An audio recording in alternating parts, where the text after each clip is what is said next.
हम लोग रानी मैं आपके पास आ रहा हूँ, एक लाइन से लेकर आपके पास ही आ रहा हूँ। बहुत बहुत बहुत नज़दीकी मसले यानी 2019 को लेकर सारी बातचीत कर रहे हैं और कम से कम राजनीतिक कालखंड में 5-10 साल का समय बहुत बड़ा समय नहीं होता है। मैं इसको इस तरह से देखता हूं कि राहुल गांधी जब राजनीति में आए थे तो हम ही सारे लोग, उसमें मैं भी शामिल था, ज़्यादातर विश्लेषक, हम लोग ये मानते थे कि राहुल गांधी तो राजनीति में कुछ कर ही नहीं सकते हैं और 5 विधानसभा चुनाव यानी कर्नाटक, गुजरात, मध्य प्रदेश, छत्तीसगढ़, राजस्थान, उसके पहले हम सब लोग ये मानते थे कि राहुल गांधी के वश का कुछ भी नहीं है और ये अगर कांग्रेस अध्यक्ष बन गए तो सब चौपट कर देंगे।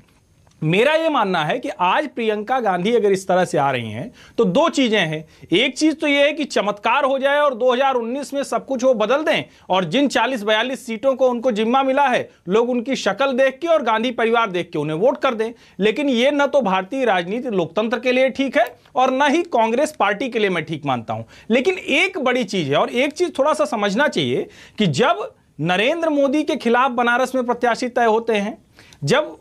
अलग अलग जिलों में यानी हम बनारस से लेकर और लखनऊ तक के बीच की बात करें तो लगभग हर सीट पर प्रियंका गांधी का दखल रहा है। ऐसा नहीं कि 2014 के चुनाव में उन्होंने दखल नहीं दिया था।